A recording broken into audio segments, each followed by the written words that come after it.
Hello दोस्तों, नमस्कार। स्वागत है आपका अतुल्य एकेडमी के यूट्यूब चैनल पर। मैं सागर प्रताप सिंह। हम अनुपात एवं समानुपात के टॉपिक पर डिस्कस कर रहे थे। तो देखिए दोस्तों, उसी में हम आगे बढ़ते हुए हमारा जो नेक्स्ट टाइप है आय और व्यय पर आधारित, इस पर डिस्कस कर रहे हैं। तो देखिए, इस वीडियो में हम क्या देखने वाले हैं कि आप पढ़कर क्या करेंगे, नौकरी लेंगे। नौकरी काहे के लिए ले रहे हैं भाई? पैसे के लिए। सब कुछ क्यों हो रहा है? पैसे के लिए।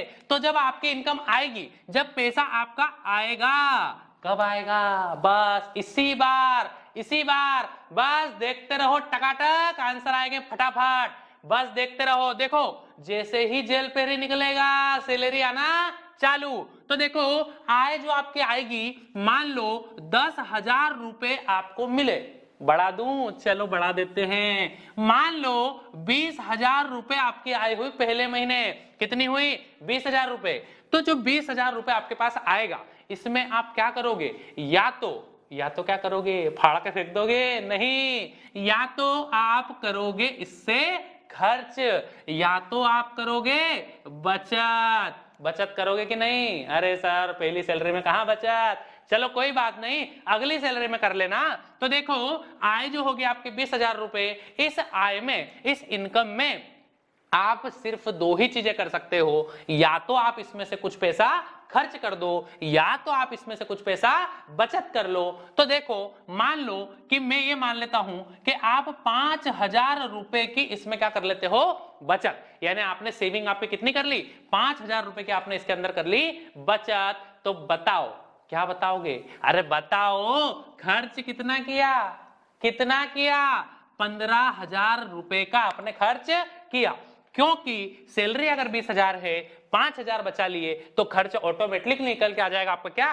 15,000 रुपए। चलो देखते हैं। मान लो कि मैं ये बोल दूं कि आपने इस बार खर्च कर दिए 18,000 रुपए। आपने इस बार खर्च कर दिए 18,000 रुपए। तो बचत कितनी होगी? 2,000, क्योंकि इनकम तो वही है आपकी। कितनी? 20,000। तो यहां से एक बात समझ में आ रही है हमको कि यदि मान लो, चलो एक बात और ले लेते हैं। मान लो कि मैं आपसे ये बोलता हूं कि आपने खर्च किया 8,000 रुपए, आपने खर्च किया 8,000 रुपए और आपने बचत की 7,000 रुपए। तो बताओ कि आपकी आय कितनी है? अरे आपकी इनकम कितनी है? तो 8,000 उड़ा दिए, 7,000 बचा लिए, टोटल कितना पैसा? 15,000 रुपए आपकी इनकम होगी। तो यहां से एक बात समझ में आ रही है हमको कि यदि मैं बात करूं आय की, यदि मैं बात करूं इनकम की, तो इनकम बराबर होता है आपका खर्च प्लस आपकी जो है बचत। यानी कि आय जो है वो खर्च और बचत का योग है। या मैं ऐसा कह दूं कि एक्सपेंसेस और सेविंग को यदि मैं जोड़ दूं तो आपकी इनकम निकल के आ जाएगी। देखो ना जरा, 8 और 7 कितना हो गया आपका? 15। इसी तरीके से यदि मैं आपसे ये कहूं कि अगर मुझे चाहिए बचत, तो बताओ कि आय में से अगर मैं खर्च को घटा दूं, देखो ना, 15,000 में से यदि मैं 8,000 को घटा दूं तो क्या आ जाएगी आपकी बचत? 7,000 रुपए। यानी कि बचत बराबर होगा आय माइनस खर्च। इसी तरीके से यदि मैं बात करूं खर्च की, तो आय में से यदि मैं बचत को घटा दूं तो आपका क्या आ जाएगा? खर्च। तो ये बात बच्चे समझ में आ गई होगी। तो इस बात को आपको ध्यान रखना है। क्लियर है? अरे जब नौकरी लगेगी तो घरवाली हिसाब पूछेगी, तो बताना पड़ेगा कि 15,000 में से 8,000 रुपए हो गए खर्च और 7,000 रुपए कर ली हमने बचत। क्लियर है दोस्तों? तो इसी बात को ध्यान में रखते हुए हम फटाफट सवाल की ओर बढ़ते हैं। तो चलिए देखिए, पहला जो सवाल है आपका यहां पर, पहला सवाल है ए और बी की आय का अनुपात 5:4 है। आपको जो आय का अनुपात दिया है ए और बी की, वो कितना दिया है दोस्तों? 5:4। इसके आगे कहा है कि उनके व्यय का अनुपात, जो उनका व्यय है, इस व्यय का अनुपात कितना है दोस्तों? 3:2 है। आगे क्या कहा है कि यदि महीने के अंत में प्रत्येक 800 रुपए की बचत कर लेते हैं। अब बात समझना, दिमाग की घंटी बजना चाहिए कि यदि मैं आय में से बचत को घटा दूं, क्या कर दूं, यदि मैं आय में से बचत को घटा दूं तो खर्च आ जाएगा। तो बताओ बचत कितनी करी, प्रत्येक ने बचत करी है 800 रुपए की, यानी कि इसने भी 800 रुपए बचाए और इसने भी 800 रुपए बचाए। तो समझ में आया, अरे ये वही डिफरेंस मेथड हो गया जो हमने लास्ट पार्ट में पढ़ा था कि दोनों राशि में से समान वैल्यू जोड़ी या घटाई जाए। तो बोलो बच्चे क्या करेंगे, डिफरेंस देखेंगे। देखो 5 और 3 का डिफरेंस कितना है, 2, 4 और 2 का डिफरेंस कितना है, 2, तो दोनों ही जगह जो डिफरेंस है वो कितना है, 2 यूनिट, और 2 यूनिट की वैल्यू यहां से फटाफट निकल के आ गई, कितनी, 2 यूनिट की वैल्यू आ गई 800। तो बताओ 1 यूनिट की वैल्यू 2 चौक 8 यानी कि कितनी, 400 रुपए। आंसर देखिए, एक ही आए, अरे भाई एक ही आए कितनी है, 5 यूनिट, 1 यूनिट की वैल्यू 400, तो 5 यूनिट की वैल्यू इंटू कर देंगे 400 का, तो ये हो जाएगा आपका 5 चौक 20 यानी कि 2000 रुपए। इसी तरीके से यदि बी की आय पूछेगा तो 1600 रुपए आपके बी की आय हो जाएगी। बोलो हाँ, समझ में आया। तो ये जो डिफरेंस मेथड हमने पढ़ा था, इसी डिफरेंस मेथड को हम आय और व्यय वाले सवाल पर भी अप्लाई करेंगे। तो यहां तो यूनिट की वैल्यू समान है, एक क्वेश्चन फटाफट ले लेते हैं जिसमें यूनिट की वैल्यू समान नहीं है। देखिए जरा क्वेश्चन नंबर 2, देखिए दोस्तों क्वेश्चन नंबर 2 है अपना, ए और बी के आय का अनुपात 9:4 है। इनकी जो आय का अनुपात दिया है आपको कितना दिया है दोस्तों, 9:4। फिर कहा है कि इनके जो व्यय का अनुपात है, इनके जो खर्च का अनुपात है वो है आपका कितना, 7:3। आगे कहा है कि यदि ये प्रत्येक 2000 रुपए की बचत करते हो, यानी कि ये दोनों ही क्या कर रहे हैं, 2-2 हजार रुपए की बचत कर रहे हैं, मतलब दोनों में से 2000 रुपए की कमी होके ये व्यय का अनुपात आएगा। अब यहां देखेंगे डिफरेंस जो है ये अलग अलग है, तो आपको मैंने डिफरेंस समान करने के लिए क्या मेथड बताया था, दोनों रेशो का अंतर निकालिए। तो 9 और 4 का अंतर कितना होगा भाई, 5, 7 और 3 का अंतर कितना होगा, 4, गुणा करेंगे 4 का 9 में, 9 चौक 36, 4 का 4 में 16, इसी तरीके से गुणा करेंगे 5 का 7 में 35 और 5 तिया 15। अरे देख के ही समझ में आ गया होगा कितनी यूनिट का अंतर है, 1 यूनिट का, और कितने रुपए का अंतर है, 2000 रुपए का। तो 1 यूनिट की वैल्यू दोस्तों कितनी हो गई, 2000। तो क्या पूछा है, अरे एक ही आय पूछी है, एक ही आय है 36 यूनिट, इंटू कर देंगे आप 2000 का, तो 36 दुना 72,000, देखते ही टिक कर दीजिए। यहां अगर पूछे तो 16 दुना 32,000 आपका आंसर होगा। समझ में आ रहा है कि नहीं, अरे मजा आ रहा है कि नहीं, तो ठोको लाइक और कर दो शेयर, कर दो चैनल को सब्सक्राइब और घंटी का बटन ठोक दो, तो अगला वीडियो समझ में आ जाएगा। चलिए देखो अगला क्वेश्चन लेते हैं हम, क्वेश्चन नंबर 3। चलिए दोस्तों, तो ये आय और व्यय पर अपना अगला टाइप है, ठीक है, क्वेश्चन नंबर 3 और टाइप दूसरा। देखिए यहां पर क्या कहा गया है, ए और बी की आय का योग 33,000 है। 2 व्यक्ति हैं ए और बी, जिनकी जो इनकम है, टोटल जो इनकी इनकम है वो कितनी दे रखी है आपको, 33,000 रुपए। फिर आगे कहा है ए अपनी आय का 60% और बी अपनी आय का 75% खर्च करता है। ए अपनी आय का कितना खर्च करता है, 60%। खर्च की बात हो रही है कि ए अपनी आय का 60% और बी 75% खर्च करता है, तथा इनकी जो बचत का अनुपात दिया है, अरे इनकी जो बचत का अनुपात दिया वो कितना दिया है, 4:3। तो बताओ कि बी की आय कितनी है। अरे गंभीर स्थिति हो गई सर, ये क्या कह दिया, अरे परसेंटेज भी दे दिया, रेशो भी नहीं दिया। आय का रेशो तो देते तो हम इसको डिवाइड कर लेते, यही बात होगी कि नहीं।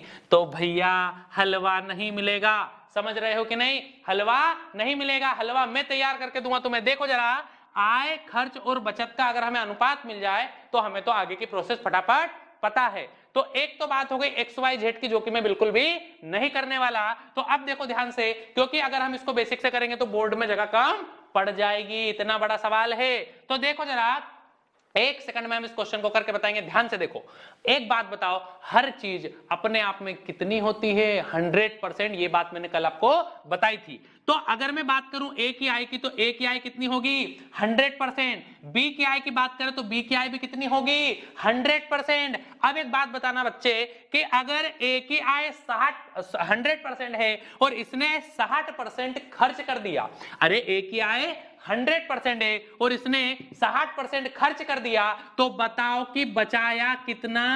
अरे 40% बचाया होगा कि नहीं? तो अगर ए की आय 100% है जिसमें से 60% खर्च कर दिया तो बचाया कितना? 40%। लेकिन क्वेश्चन वाले ने तो कहा कि 4 बचाया। अरे बचत का अनुपात कितना दिया है? 4। चलो आगे बात करते हैं। बी की आय कितनी है? 100%। 100% में से 75% इसने कर दिया है खर्च, तो बचाया कितना? 25%। कितना बचाया? 25%। अब एक बात बताओ, हमसे क्या पूछा है? हमसे पूछा है आय। तो अगर हमें इस आय का अनुपात मिल जाए, अगर हमें ए और बी की आय का अनुपात मिल जाए, तो क्या तुम 33,000 रुपए को डिवाइड नहीं कर सकते? अरे कर सकते हैं कि नहीं? चलो देखो इधर कि आपसे क्या कहा है। ये जो बचत है 4, हमने देख लिया कि कितने के बराबर है भाई? 40% के बराबर है। और हमें क्या चाहिए? 100%। तो आपको पता होगा कि यदि 4 40 के बराबर है तो 100 के बराबर क्या इस तरीके से निकालते हैं। मैं आपको ये बात परसेंटेज में और एक बार बेसिक से समझाऊंगा। फिर से देख लो ध्यान से कि 4 की वैल्यू कितनी दी गई है? 40%। और हमें चाहिए किसकी वैल्यू? 100% की, तो गुणा कर देंगे 100 का। हमेशा ध्यान रखना कि जो भी वैल्यू आपको दी गई है उसके बटे में आप रखते हो कि वो किसके बराबर दी गई है, और गुणा हमेशा वो करते हो जो आपको पता करना है, जो आपको जानना है। क्लियर है? तो यहां पर मुझे चाहिए 4 की वैल्यू मेरे पास परसेंटेज में कितनी है? 40। और मुझे चाहिए 100% की वैल्यू। सोल्व कर लेंगे। देखो जरा, यहां पे मैंने काटा, आंसर कितना आया? 10। यानी कि इसका रेशियो आ गया आपका कितना? 10। हमने अनुपात में वैल्यू निकाली, कितनी आ गई? 10। इसी तरीके से 3 की वैल्यू है कितनी? 25। अरे 3 की वैल्यू कितनी है? 25। हमें चाहिए किसकी वैल्यू? 100 की। काट लो, 25 चौक 100, 4 तिया 12, इसकी वैल्यू आ गई 12। यानी कि रेशियो निकल के आ गया आपका कितना? 10:12। देर मत करो, फटाफट काट दो। 33,000 रुपए को 10:12 में बांटना है। 10:12 कितना होगा भाई? 22। कितना होगा? 22। 11 से काटो, 11 तिया 33, 11 दूना 22, 2 से गया 1500। अरे कितना? 100। 1500।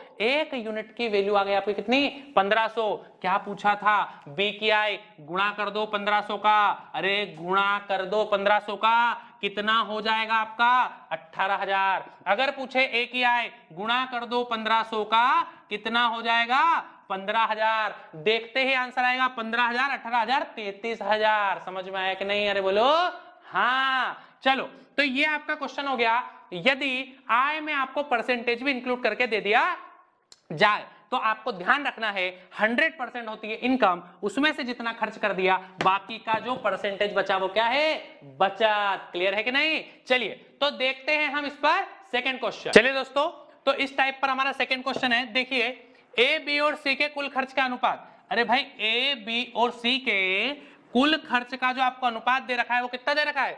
16:12:9। और आगे बोला है कि इनकी बचत इनकी आय का क्रमशः, जो इनकी बचत है वो इनकी आय का क्रमशः 20%, 25% और 40% है। तो बताओ कि उनकी आय का योग यदि 1530 रुपए हो तो बी की आय ज्ञात कीजिए।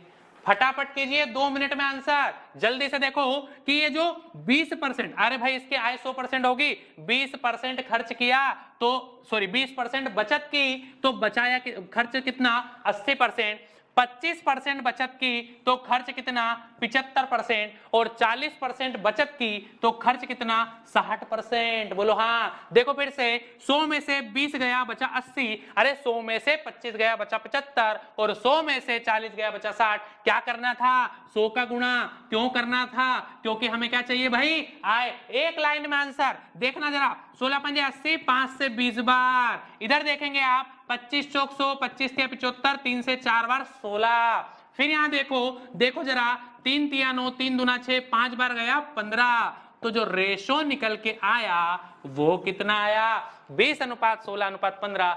ये आपका आंसर है। देखो फटाफट जोड़ेंगे अगर हम इसको, 30 और 31 और 20 कितना हो जाएगा आपका? 51। कितना हो जाएगा? 51। गौर से देखो, गंदी निगाहों से देखो, 5 तिया 15, 1 तिया 3, ये कटा 3 बार, बच गई क्या? 0। अरे 5 तिया 15, 1 से 3 बार बचा कितना? 0। तो देखो जरा, 30 आई हमारी एक यूनिट की वैल्यू, हमें क्या चाहिए? बी की आय। तो कर दो गुणा 16 में 30 का, 16 तिया 48, कितने रुपए? 480 रुपए बी ने कमाए हैं। समझ में आया बेटा? तो देखो कि ये जो क्वेश्चन है आपको मैं जिस स्पीड से करके बता रहा हूं एग्जाम में आपको उसी स्पीड से करना है। तो स्पीड में पढ़ोगे तभी स्पीड में करोगे। तो ध्यान रखना बेटा कि ये स्पीड आपको एग्जाम में मेंटेन करना है। फटाफट क्वेश्चन को देखते से आपके दिमाग में सॉल्यूशन आ जाना चाहिए। तो देखिए ये आपका हो गया अगला टाइप। अब हम बात करते हैं आई वे पर, जो अलग प्रकार के कुछ क्वेश्चंस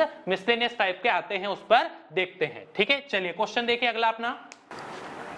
चलिए दोस्तों अगला क्वेश्चन है आपका ए बी और सी के मासिक वेतन का अनुपात। ध्यान देना है शब्दों पर। ए बी और सी के मासिक वेतन का अनुपात आपको दिया है 2:3:5। अरे ए बी और सी के मासिक वेतन का अनुपात कितना दिया है? 2:3:5। क्वेश्चन में कहा है कि ए के मासिक वेतन से 1200 रुपए अधिक है, किसका वेतन? सी का। अरे सी का मासिक वेतन ए के मासिक वेतन से 1200 रुपए अधिक है। तो जरा यहां देखो कि सी का मासिक वेतन ए के मासिक वेतन से कितना ज्यादा? अरे भाई ए के पास 2 रुपए हैं, सी के पास 5 रुपए, तो कितना ज्यादा? 3 रुपए, यानी कि 3 यूनिट। तो यहां पर अंतर है 3 यूनिट का, लेकिन क्वेश्चन में क्या कहा?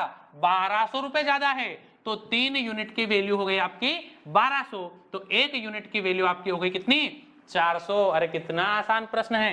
1 यूनिट की वैल्यू हो गई 400। तो बताओ बी का वार्षिक वेतन ज्ञात कीजिए। तो अगर मैं बी की बात करूं तो 3 × 400 यानी कि बी का जो वेतन होगा 1200 रुपए आंसर नहीं होगा। अरे 1200 रुपए तो मासिक वेतन है, क्योंकि जो अनुपात दिया है वो किसका दिया है आपको? मासिक वेतन का। क्वेश्चन में क्या पूछा है आपको? वार्षिक वेतन। अरे ऑप्शन में 1200 भी रहेगा।